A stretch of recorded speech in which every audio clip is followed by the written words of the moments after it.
Hello बच्चों, आज का हमारा टॉपिक है पीरियोडिक टेबल।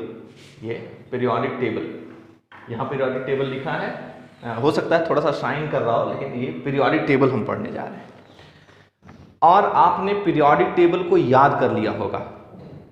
अगर नहीं याद किया है तो नीचे डिस्क्रिप्शन बॉक्स में लिंक दिया गया है। आप पीरियोडिक टेबल लर्न करके तभी आप यहाँ आइए, तभी आपको अच्छा लगेगा। तो खैर चलिए, ज़्यादातर बच्चे मेरे याद कर चुके हैं, तो अब आइए इस पीरियोडिक टेबल के बारे में थोड़ा सा इंट्रोडक्शन देखते हैं। ये है हमारा periodic table, modern periodic table, जिसको IUPAC ने बनाया है। IUPAC ने बनाया है। IUPAC को हम का फुल फॉर्म होता है international union of pure applied chemistry, और ये केमिस्ट्री के लिए रूल बनाती है, तो उसने ये तैयार किया है। और जो modern long form of periodic table था वो पहले बनाया गया था, उसी के बेस पर इसे तैयार किया गया है। तो अभी तक हमने आपको क्या बताया? हमने बताया कि देखो ये ग्रुप फर्स्ट है, ये ऊपर फर्स्ट ए लिखा है, इस पर फोकस ना करो। यहाँ देखो ये लिखा 1 ग्रुप फर्स्ट, ग्रुप सेकेंड, फिर यहाँ 13, 14, 15, 16, 17 और 18, और 3, 4, 5, 6, 7, 8 ऐसे। लेकिन जो पुराना वाला लॉन्ग फॉर्म पीरियोडिक टेबल था उसमें इस ग्रुप फर्स्ट को फर्स्ट ए कहा जाता था। तो ये बहुत आसान है, जरा देखो तो, ये फर्स्ट है तो यहाँ फर्स्ट ए, सेकेंड है तो सेकेंड ए। अब यहाँ देखो तो 3 है तो थर्ड ए, 4 है फोर्थ ए, 5th ए, 6th ए, 7th ए, 17 का ये देखो 7 है तो 7th ए। अब जरा देखो यहाँ पर आओ, यहाँ पर देखो ये थर्ड है तो थर्ड बी, क्योंकि थर्ड ए तो वहां लिखा गया। अब यहाँ क्या है? Third B, fourth B, 5 B, 6 B, 7 B. अच्छा, अब रुक जाओ। अब ये देखो 1 से लेके 7 तक का जो पुराना वाला ग्रुप था वो 2 ग्रुप में डिवाइड था, ए और बी में। फर्स्ट ए, सेकेंड ए, जिसमें फर्स्ट ए तो यहाँ लिखा हुआ है, और जो है सेकेंड ए जो है वो कहाँ लिखा हुआ है? इसका फर्स्ट ए यहां लिखा है और सेकेंड बी यहां लिखा हुआ है। First A, first B, second A, second B. तो कुल मिला के ये तो हो गया हमारा ए बी का डिवीजन। लेकिन ग्रुप 8 जो था पुराना वाला वो 3 सब ग्रुप में था, 3 में, 8, 9, 10 में। तो ये हमारा पुराना वाला और नया वाला डिवीजन है। पुराना वाला भी मॉडर्न पीरियोडिक टेबल ही था, लेकिन उसमें ग्रुप का डिवीजन दूसरे तरह से था। लेकिन IUPAC ने इसे ब्लॉक वाइज रिवाइज किया है। आपको याद है कि फर्स्ट और सेकंड को S ब्लॉक कहते हैं, इसको P ब्लॉक कहते हैं, बीच में D ब्लॉक होता है और नीचे F ब्लॉक होता है। तो कुछ और इंफॉर्मेशन हैं, जैसे अब जरा देखिए, ग्रुप फर्स्ट का एक अलग से नाम है, इसे हम अल्कली मेटल कहते हैं। अल्कली मेटल्स यानी कि ग्रुप फर्स्ट में रहने वाले सारे एलिमेंट, जैसे hydrogen, lithium, sodium, potassium, rubidium, caesium, francium, Fr, ये सब, इन सब को एक साथ क्या कहा जाएगा? Alkali metals. यानी पोटेशियम क्या है? Alkali metal. रुबिडियम क्या है? Alkali metal. और ये सारे क्या है? Alkali metals.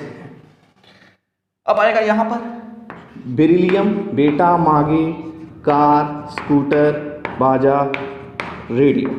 अब तो कोड है, आसानी से याद हो गया, लेकिन हम लोगों ने तो इसे बहुत ही मेहनत से, बहुत रगड़ के याद किया था, जिसमें बड़ी जो है एनर्जी लगानी पड़ी थी। Hydrogen, lithium, sodium, potassium, rubidium, caesium, francium. खैर, आपको इतनी एनर्जी किल करने की जरूरत नहीं है, आप ये जान लीजिए ये है बेरिलियम, मैग्नीशियम। अब आएंगे बी में, इधर P ब्लॉक में। तो P ब्लॉक में आप P ब्लॉक का जो पहला वाला ग्रुप है बोरॉन, इसका भी नाम इसी के नाम पे पड़ा है। जैसे या देखो यहाँ पर क्या था? बेचारे, अल्बर्ट, गए, इंडिया, थाईलैंड। तो आपने ये नाम लिख दिया। इनको सबको बोरॉन फैमिली कहते हैं। जैसे यहाँ अल्कली मेटल्स इसका नाम है, वैसे इस ग्रुप का नाम बोरॉन फैमिली। कितना आसान है, पहले वाले एलिमेंट के नाम पे इस पूरे ग्रुप का नाम पड़ गया।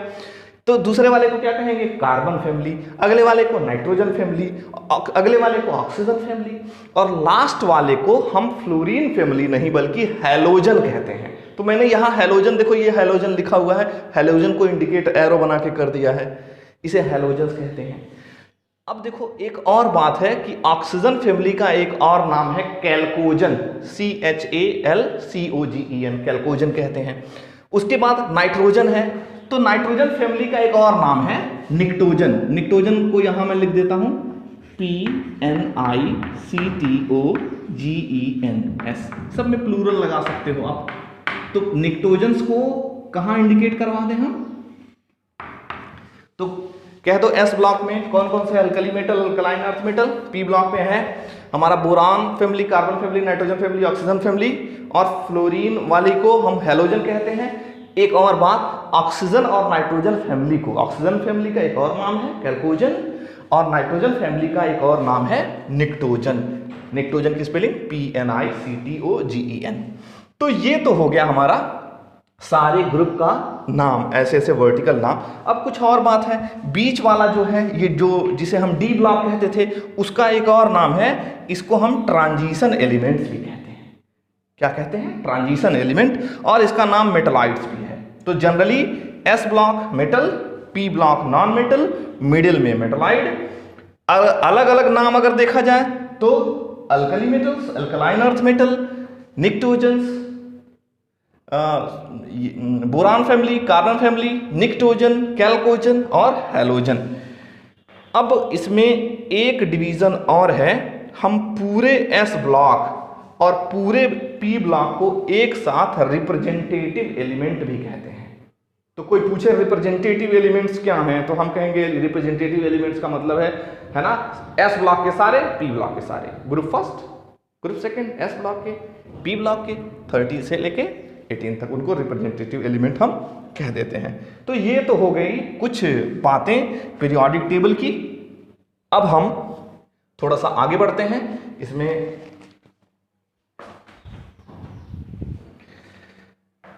अब जो क्लास 10th के स्टूडेंट्स हैं उन्हें सिर्फ पी ब्लॉक और एस ब्लॉक पे फोकस करना है, इसलिए मैं अब डी और एफ ब्लॉक को बाद में मिटा दूंगा। अभी एक और बात है कि ये जो पीरियोडिक टेबल है ये किस बेस पे बना है, तो किस बेस पे बना है इसे मैं यहां पर एटॉमिक नंबर के बेस पे यहीं पे लिख देता हूं। एटॉमिक नंबर ये आप जान भी रहे हैं, है ना।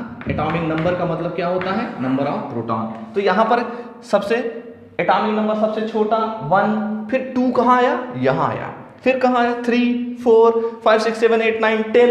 फिर आगे गिनेंगे 11 से लेके, फिर यहां गिनेंगे तो देखो यहां 18 आएगा, यहां 36 आएगा, यहां 54 आएगा, यहां 86 और यहां 118।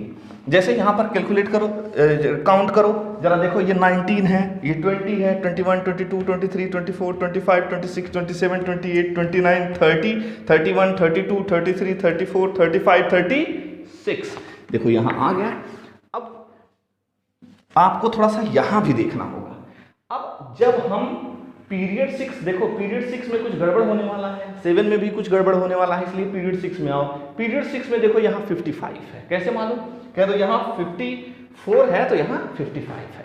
अब इसे काउंट करो, 55, 56, 57, 58, 59, 60, 61, 62, 63, 64, 65, 67, 68, 69, 70, 71, 72, 73। अब देखो 73 आ रहा है, लेकिन हमने लिखा कितना है? 86। ऐसा क्यों हो गया? असल में जब यहां से 55, 56, 57 के बाद का जो एलिमेंट है, 57 के बाद क्या आएगा? 58, उसको बाहर निकाला गया 58, और 58 के बाद 14 एलिमेंट, ऐसे काउंट करेंगे 59, 67, 14 एलिमेंट 71 तक, 58 से 71 तक को हम बाहर निकालकर इसे एफ ब्लॉक एलिमेंट कहते हैं, या इसको इनर ट्रांजिशन एलिमेंट भी कहते हैं, क्योंकि ये सारा ट्रांजिशन में से ही 14 एलिमेंट को बाहर निकाला गया है, इसलिए इसका नाम इनर ट्रांजिशन एलिमेंट भी है। तो कुल मिला के 57 से लेकर 57 के बाद 58, 71 बाहर कर दिया। फिर दूसरे में आएंगे तो भी यहां पर भी 14 एलिमेंट को बाहर किया गया। 89 के बाद यहां क्या आ जाएगा? 90, यहां पर 90 के बाद 103 तक बाहर कर दिया गया, 104 तक कर दिया है। तो कुल मिलाकर ये है हमारा पीरियोडिक टेबल, जिसमें फर्स्ट पीरियड में सिर्फ 2 ही एलिमेंट है। फर्स्ट पीरियड में सिर्फ 2 एलिमेंट है, हाइड्रोजन और हीलियम। सेकेंड पीरियड में 8 एलिमेंट है। थर्ड में भी 8 एलिमेंट है। फोर्थ में यहां से यहां तक गिनो 18 एलिमेंट है। फिफ्थ में भी 18 एलिमेंट है। लेकिन सिक्स्थ में 32 एलिमेंट हैं। तो कुछ लोग सोच रहे होंगे अरे ये ऊपर तो इसमें सिर्फ अगर गिना जाए एक एक ब्रैकेट को ऐसे एक एक स्क्वायर को गिना जाए तो टोटल 18 स्क्वायर ही तो आएंगे। तो यहाँ पर जितना ऊपर एलिमेंट रहेगा उतना ही एलिमेंट नीचे भी रहेगा, यानी 18 एलिमेंट ऊपर है तो 18 एलिमेंट ही नीचे होना चाहिए। तो यहाँ 32 कैसे हो सकता है? कह दो ऐसा इसलिए क्योंकि हाँ सही है ये 18 एलिमेंट ही है, लेकिन इसमें से 14 एलिमेंट नीचे रखा गया है। तो आप उसमें 18 में और 14 ऐड करिए, देखिए 32 आएगा। यानी कि ध्यान से ये पीरियड 6 के ही एलिमेंट्स हैं जिनको बाहर निकाला गया है। ये पीरियड 7 का ही एलिमेंट है जिसे यहां से बाहर निकाला गया है। इसीलिए तो ये ट्रांजिशन एलिमेंट ही है, इसीलिए इसको बाहर निकाला, इसलिए इसे इनर ट्रांजिशन एलिमेंट कहते हैं, मतलब बीच से निकाला हुआ। तो ये हमारा पीरियोडिक टेबल है। अब एक सवाल उठता है कि इसे एटॉमिक नंबर के बेस पर क्यों बनाया गया? ऐसा इसलिए क्योंकि एक साइंटिस्ट थे जिनका नाम था मोज़ले। मोज़ले ने यह बताया कि जो एलिमेंट्स का फिजिकल और केमिकल प्रॉपर्टी होता है वो उसके एटॉमिक नंबर का पीरियोडिक फंक्शन होता है। उसके एटॉमिक नंबर का पीरियोडिक फंक्शन होता है। इसे हम बाद में डिसाइड करेंगे, लेकिन पहले आप सोचिए। देखिए आपको ये मालूम चल गया कि जो पीरियोडिक टेबल है वो किस में डिवाइडेड है? कह दो ग्रुप में और किस में? पीरियड में। ऐसे ऐसे ग्रुप कहते हैं, ऐसे ऐसे पीरियड कहते हैं। ये किस बेस पे बना है? कह दो एटॉमिक नंबर के बेस पे बना है। तो कोई भी एलिमेंट क्या इसको यहां लिख सकते हैं? किसी एलिमेंट को इधर उधर कर सकते हैं? कहते नहीं। क्यों नहीं कर सकते?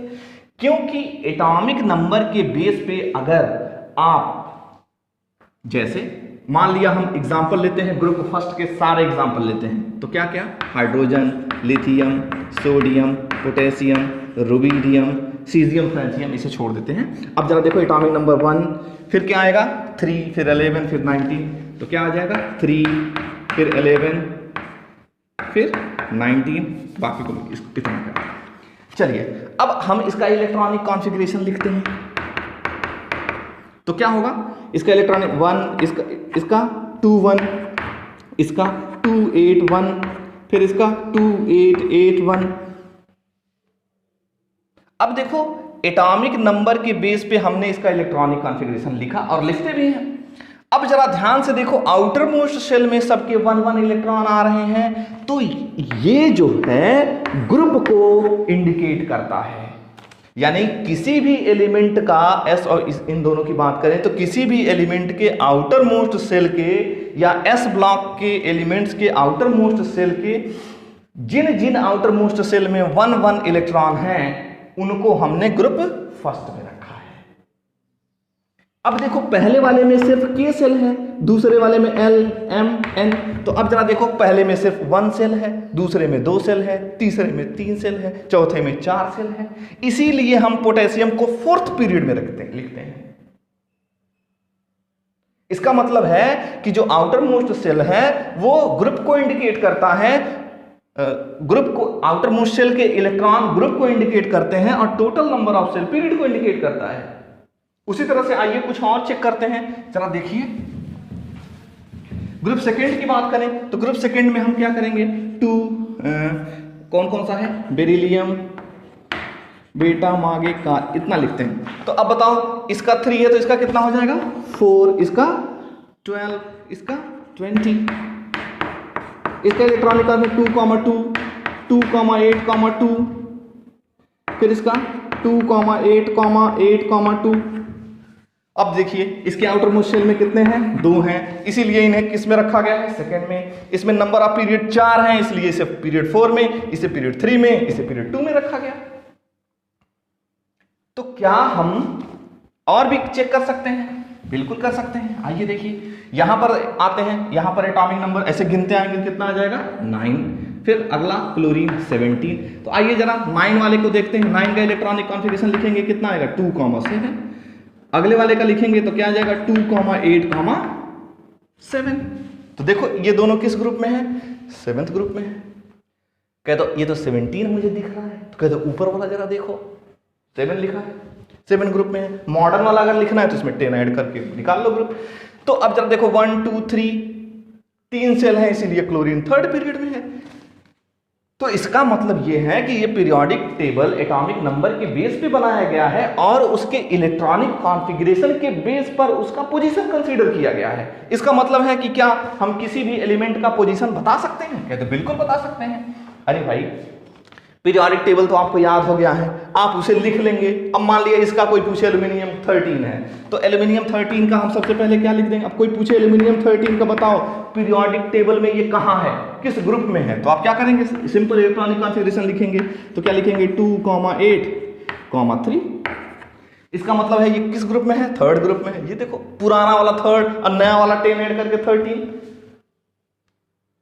तो हम कहेंगे कि पीरियोडिक टेबल में जो ग्रुप और पीरियड हैं, जो टोटल 18 ग्रुप हैं और जो पीरियड हैं, वो उसके इलेक्ट्रॉनिक कॉन्फ़िगरेशन के बेस पे बनाए गए हैं। जो अब आपको इसमें एग्जामिनेशन के पॉइंट ऑफ व्यू से आपको याद रखना है कि इसमें सबसे ज्यादा क्वेश्चंस ग्रुप और पीरियड से रिलेटेड होंगे और आपको सारे नाम याद रख लेने हैं। तो आप अपना नोट्स के पहले पेज पर शुरू में जब जाएंगे तो ये पूरा पीरियोडिक टेबल आपको मिलेगा लेक्चर में, वीडियो में, तो वहां पे पॉज करके उसे कॉपी के पहले पेज पर इसे बना लेंगे। और इसके बाद की जो बातें हैं ग्रुप और पीरियड से रिलेटेड बातें, वो आपको नीचे डिस्क्रिप्शन बॉक्स में नोट्स में, हैंड रिटन नोट्स में दिया गया है। उस नोट्स को डाउनलोड करके आप अपनी कॉपी पे उतार लेंगे। अगला वीडियो मेरा पीरियोडिक प्रॉपर्टी पे बनेगा, तो अगले पीरियोडिक प्रॉपर्टी के वीडियो को नीचे लिंक में दिया है, उसे आप जो है देख लीजिए। देखकर उसका भी नोट्स भी नीचे डिस्क्रिप्शन बॉक्स में, जितना भी पढ़ाऊंगा नीचे डिस्क्रिप्शन बॉक्स में उसका नोट्स दिया रहेगा। ओके, तो कुल मिला के आप कहेंगे कि इन 2 वीडियो से हम क्या पढ़ लेंगे? पीरियोडिक टेबल की पूरी जानकारी, उसके पीरियोडिक प्रॉपर्टी के बारे में पढ़ेंगे अगले वीडियो में। तो मॉडर्न पीरियोडिक टेबल का हमारा सेक्शन कंप्लीट हो जाएगा। अब एक और बात बचेगी, हिस्ट्री ऑफ पीरियोडिक टेबल, डॉबर्नियर का, न्यूलैंड का और मेंडलीव का। तो उसके लिए अलग से वीडियो होगा, उसे भी आप देख लेंगे। ओके, और जो वीडियो जिस टॉपिक पे है उसके थंबनेल पे लिखा रहेगा, आप उसे ले लेंगे। आई थिंक आज का लेक्चर आपको समझ में आया, और नहीं समझ में आया कुछ बातें तो उसे बाद में आप देख लेंगे और थोड़ी सी कोशिश करिए। और आज का वीडियो आपको अच्छा लगा तो सब्सक्राइब करके बेल आइकन जरूर दबा दीजिए, जिससे कि कोई भी अगला वीडियो में बनाऊं तो आप तक मैसेज पहुंच जाए। Thank you.